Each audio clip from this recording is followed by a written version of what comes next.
नमस्कार, मैं हूं आमिल बेग। आप देख रहे हैं सिटी बुलेटिन न्यूज। पेश हैं आज के प्रमुख समाचार। अयोध्या की 14 कोसी परिक्रमा आज रात यानी 22 नवंबर की रात्रि 1:56 से प्रारंभ होगी, जो 23 नवंबर की रात्रि 2:30 बजे समाप्त होगी। जिला प्रशासन ने इस संबंध में सारी तैयारियां पूर्ण कर लेने का दावा किया है। कोरोना महामारी के खतरे को देखते हुए प्रशासन ने 14 कोसी परिक्रमा से पूर्व अयोध्या की सीमाओं को सील कर दिया है, ताकि बाहरी श्रद्धालु अयोध्या में प्रवेश न कर सकें। मेला कंट्रोल रूम मॉनिटरिंग कर रहा है। जिलाधिकारी अनुज कुमार झा ने बताया कि 14 कोसी, पंचकोसी व कार्तिक पूर्णिमा स्नान मेला को शांतिपूर्ण ढंग से संपन्न कराने के लिए व्यवस्थाएं पूर्ण कर ली गई हैं। 14 कोसी परिक्रमा क्षेत्र को 5 जोन में बांटकर एक super zone magistrate ADM FR Gorelal Sukhna को तैनात किया गया है, जिनके अधीन 5 जोनल मजिस्ट्रेट, 9 सेक्टर मजिस्ट्रेट और 2 सब सेक्टर मजिस्ट्रेट सहित 26 स्टेटिक मजिस्ट्रेट की तैनाती कर दी गई है। इसके साथ ही पुलिस के अधिकारी एवं फोर्स मौजूद हैं। 10 आरक्षित मजिस्ट्रेट भी मौजूद रहेंगे। जिला मजिस्ट्रेट ने बताया कि पंचकोसी परिक्रमा 25 नवंबर की भोर में 4:11 से प्रारंभ होकर 26 नवंबर की भोर 5:27 पर संपन्न होगी। सुरक्षा की दृष्टि से 14 कोसी परिक्रमा और पंचकोसी परिक्रमा में मजिस्ट्रेटों की तैनाती कर दी गई है। मेला अधिकारी इस पर नजर रख रहे हैं। जिलाधिकारी ने बताया कि मेला क्षेत्र में पर्याप्त संख्या में मोबाइल टॉयलेट व पेयजल टैंकर की व्यवस्था की गई है। बाहर से आने जाने वाले हर आदमी पर कड़ी नजर रखी जा रही है। साफ सफाई, चिकित्सा की पर्याप्त व्यवस्था की गई है। जिलाधिकारी ने बताया कि 14 कोसी एवं पंचकोसी परिक्रमा मार्ग पर यदि कोई श्रद्धालु या भक्त भंडारा आदि का आयोजन कराते हैं तो इसके लिए उन्हें जिला प्रशासन और मेलाधिकारी से कोविड प्रोटोकॉल के तहत अनुमति प्राप्त करना अनिवार्य होगा। साथ ही भंडारे का आयोजन ऐसे स्थान पर करें जहां ज्यादा जगह हो और मैदान हो तथा भंडारा स्थल से 200 मीटर तक साफ सफाई हो और भीड़ एकत्र न हो। इसकी जिम्मेदारी आयोजक की होगी। कुल मिलाकर तैयारियां पूरी हैं और आज रात से 14 कोसी परिक्रमा प्रारंभ हो जाएगी। माननीय मुख्यमंत्री जी ने इस बात के निर्देश दिए थे सख्त कि परिक्रमा मेलाओं में कार्तिक पूर्णिमा में यथासंभव जो है लोगों से आह्वान किया जाए, संतों से भी अनुरोध किया गया, उनकी तरफ से भी आह्वान गया है कि यथासंभव लोग अपने घरों में रह करके श्रद्धा अपनी निवेदित करें और भीड़ भाड़ में जाने से बचें, क्योंकि कई ज़िलों में और ख़ास करके एनसीआर के इलाके में लगातार कोविड के दूसरे वेव की जो है वो दस्तक दिखाई दे रही है। वहाँ केसेस का बढ़ना शुरू हो गया है। तो इसी को ध्यान में रखते हुए हम लोगों ने सभी जो आसपास के जनपद हैं उनके अधिकारियों के साथ बैठक करके उनसे भी अपील की है कि वो अपने ज़िलों में शांति समिति की बैठकें करें और ट्रैफिक डाइवर्जन लगाएं, ताकि लोग जो हैं वो भीड़ भाड़ में कम आएँ। और साथ ही जो है यहाँ हमारे ज़िले की भी बॉर्डर पे हर जगह चेकिंग टीमें लगी हुई हैं और डाइवर्जेंस लगे हुए हैं, ताकि कम से कम भीड़ भाड़ जो है इस परिक्रमा में हो सके। एट द सेम टाइम जो लोग तब भी परिक्रमा में आएंगे उनके लिए सुरक्षित व्यवस्थाएं की गई हैं, जैसे सफाई की, प्रकाश की, टॉयलेट की व्यवस्था की गई है, पीने के पानी की व्यवस्था की गई है। एटलीस्ट 17 जगहों पर कोविड हेल्प डेस्क जो है परिक्रमा मार्ग पे लगा हुआ होगा। इसमें मास्क की भी व्यवस्था रहेगी, सैनिटाइजेशन की व्यवस्था रहेगी, हैंड सैनिटाइजेशन की, और इसके अलावा कुछ जगहों पे हम जो है वो टेस्टिंग टीम्स भी लगा रहे हैं। टेम्परेचर स्कैनिंग टीम्स कई जगह रहेंगी। अगर किसी को भी कोई लक्षण दिखाई देता है या किसी को खुद भी लग सकता है तो ऐसे व्यक्ति जो हैं वो इन कोविड हेल्प डेस्क पे अपनी जांच भी करा सकते हैं। जितने भी अधिकारी लगाए गए हैं उनको विशेष एहतियात बरतने के निर्देश दिए गए हैं, ताकि वो स्वयं भी कोविड के संक्रमण से बचें और जहाँ भी डेलिंक्वेंट बिहेवियर दिख रहा है, लोग पालन नहीं कर रहे, वहाँ उनको आगाह किया जाए। इस बात की पूरी व्यवस्था की गई है।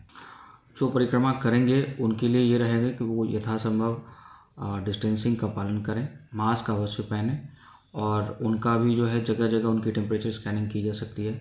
अगर किसी में कोई टेम्परेचर या इस तरह के खांसी सर्दी के लक्षण पाए जाते हैं तो उनकी टेस्टिंग भी कराई जा सकती है।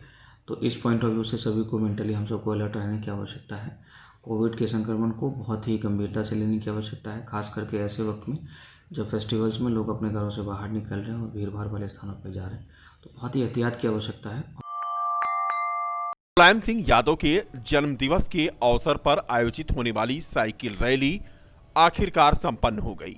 बीकापुर में आयोजित साइकिल रैली हालांकि पहले खटाई में पड़ी थी। कार्यक्रम की आयोजक रोली यादव ने आज अपने समर्थकों के साथ साइकिल रेस का नेतृत्व किया। चौरे बाजार स्थित सुल्तानपुर बॉर्डर से बीकापुर तहसील मुख्यालय तक होने वाली इस पारंपरिक साइकिल रैली में प्रतिभागियों को पुरस्कृत करने के लिए सपा के जिला स्तर के नेता पहुंचे तो सपाइयों का उत्साह बढ़ गया। इस दौरान साइकिल रेस में प्रथम, द्वितीय व तृतीय पुरस्कार विजेताओं को पूर्व विधायक परशुराम यादव की पत्नी संतोष कुमारी द्वारा साइकिल, कलाई घड़ी व बुखारी देकर सम्मानित किया गया। कार्यक्रम में 3 छात्राओं को पहली बार शामिल होने पर उन्हें भी पुरस्कृत किया गया। इस अवसर पर सपा नेता अनूप सिंह, पारसनाथ यादव, जय गोविंद यादव, श्याम यादव, कृष्णा दुबे, प्रदीप यादव आदि मौजूद रहे। कार्यक्रम का संचालन ब्रजेश यादव एडवोकेट ने किया और अध्यक्षता संतोष कुमारी ने। आज हमारे पूर्व राष्ट्रीय अध्यक्ष नेताजी का जन्मदिन था, जो कि प्रशासन ने पूरा प्रयास किया मैं इस कार्यक्रम को ना कर पाऊँ, लेकिन मैंने प्रशासन से कहा कि मैं इस कार्यक्रम को करूंगी और आप रोक नहीं सकते हैं, क्योंकि हमारे साथ जनता का, हमारे क्षेत्र के लोगों का साथ है, जिसमें सभी लोगों ने बढ़ चढ़ कर हिस्सा लिया और मेरी ताकत बने। और आने वाले समय में मैं उन लोगों से भी एक वादा करना चाहती हूँ कि अगर इस तरह से आप लोगों ने मेरा साथ दिया है, पूरी मजबूती के साथ मेरे कार्यक्रम को सफल बनाया है, तो कभी भी आप कहीं पे भी आधी रात को भी मुझे कहेंगे कि दीदी यहाँ ये काम करना है, तो मैं वहाँ कंधे से कंधा मिलाकर काम करना चाहूँगी। और धन्यवाद देना चाहती हूँ अपने क्षेत्र के सभी नौजवान साथियों को, धन्यवाद देना चाहती हूँ प्रशासन को भी, क्योंकि भले ही लास्ट में ही उन्होंने मेरी मदद की, पर व्यवस्था मुझे थोड़ा बहुत ही दिया, पर दिया, इसलिए मैं उनका धन्यवाद देना चाहती हूँ। और आने वाले समय में मैं ये भी बताना चाहती हूँ कि हर बार की तरह अगली बार भी मैं इस कार्यक्रम को करूँगी, भले प्रशासन कुछ भी करे। समाजवादी पार्टी के संस्थापक व संरक्षक, देश के पूर्व रक्षा मंत्री मुलायम सिंह यादव के 82वें जन्मदिवस पर अयोध्या में भी धूमधाम से जन्मदिन मनाया गया। समाजवादी पार्टी कार्यालय पर पूर्व राज्य मंत्री पवन पांडे व पूर्व मंत्री आनंद सेन यादव के नेतृत्व में केक काटा गया। सपाइयों ने एक दूसरे को मिठाई खिलाकर मुलायम सिंह यादव का जन्मदिवस मनाया। वहीं इस मौके पर पूर्व राज्य मंत्री तेज नारायण पांडे पवन ने चौक में पटरी दुकानदारों व कामगारों को मिठाई बांटकर मुलायम सिंह यादव की दीर्घायु होने की कामना भी की। जन्म दिवस के मौके पर बड़ी बुआ यतीम खाने में बच्चों को कॉपी किताब व पेन का भी वितरण किया गया। इस मौके पर जिलाध्यक्ष गंगा सिंह यादव, श्याम कृष्ण श्रीवास्तव, बख्तियार खान, छोटेलाल यादव, बाबूराम गौड़, मनोज जायसवाल, एजाज अहमद, मोहम्मद हलीम पप्पू आदि मौजूद थे। पुत्र माननीय मुलायम सिंह यादव जी का, आदरणीय नेताजी का जन्म दिवस पूरे फैजाबाद अयोध्या जनपद में हर्षोल्लास के साथ मनाया जा रहा है। 5 विधानसभाओं में लोग फल बांट रहे हैं, मिठाई बांट रहे हैं, साइकिल यात्रा हुई है। अयोध्या चौक में, फैजाबाद चौक में जो हमारे कामगार, मजदूर, मोची समाज के लोग हैं, उनको मिष्ठान वितरण किया गया। बड़ी बुआ यतीम खाने में जो हमारे बच्चे रहते हैं, उनको कापी किताब, मिष्ठान वितरण किया गया। समाजवादी पार्टी कार्यालय पर केक काटा गया और पूरे अयोध्या जनपद में सैकड़ों जगहों पर केक काटकर माननीय नेताजी के दीर्घायु शतायु होने की कामना की जा रही है। मंदिरों में पूजा की गई, लोगों ने हवन पूजन भी किया और आज पूरी समाजवादी पार्टी, पूरे प्रदेश के कार्यकर्ता, नेता, साथी और आदरणीय नेताजी के मानने वाले सारे लोग भगवान से प्रार्थना कर रहे हैं कि नेताजी दीर्घायु हों, शतायु हों, उनका आशीर्वाद हम सब पर बना रहे और नेताजी के आशीर्वाद से 2022 में दोबारा श्री अखिलेश यादव जी इस प्रदेश के मुख्यमंत्री बनेंगे। यही हम कार्यकर्ताओं का तोहफा आदरणीय नेताजी को होगा। दोबारा हम अयोध्या जनपद के सभी अपने कार्यकर्ता साथियों, पार्टी पदाधिकारियों की तरफ से नेताजी के दीर्घायु शतायु होने की मंगल कामना। मिलते हैं एक छोटे से ब्रेक के बाद।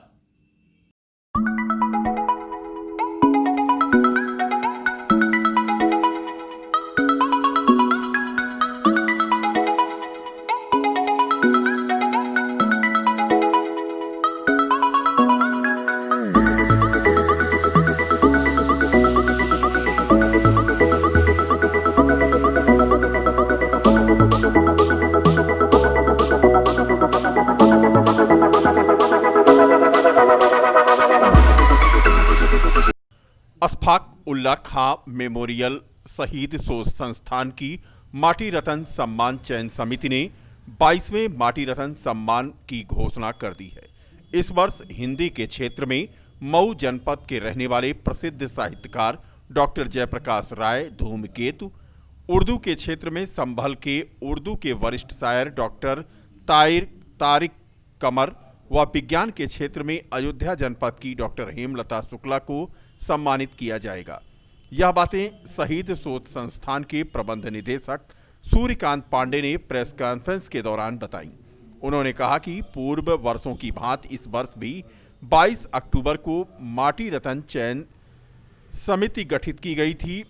इसमें देश के वरिष्ठ साहित्यकार स्वप्निल श्रीवास्तव, समाजसेवी निहाल रजा व वरिष्ठ पत्रकार रमाशरण अवस्थी की ओर से हिंदी, उर्दू और विज्ञान के क्षेत्र में 3 विशिष्ट विभूतियों का चयन कर लिया गया है।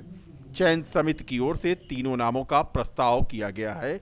इन तीनों विभूतियों को अशफाकुल्ला खां के शहादत दिवस 19 नवंबर को समारोह पूर्वक सम्मानित किया जाएगा। इसके लिए इस वर्ष हमारी चयन समिति, जिसमें निहाल रजा साहब, आदरणीय स्वप्निल श्रीवास्तव जी और रमाशरण अवस्थी सदस्य थे, इन लोगों ने 3 नामों का चयन किया है। हिंदी से मऊ के रहने वाले जयप्रकाश राय धूमकेतु, उर्दू से संभल निवासी और अब लखनऊ में टीवी न्यूज़ 18 में कार्यरत तारिक कमर साहब, डॉक्टर तारिक कमर, और विज्ञान के क्षेत्र में रसायन विज्ञान की विशेषज्ञ डॉक्टर हेमलता शुक्ला को इस वर्ष माटी रत्न सम्मान से नवाजा जाएगा।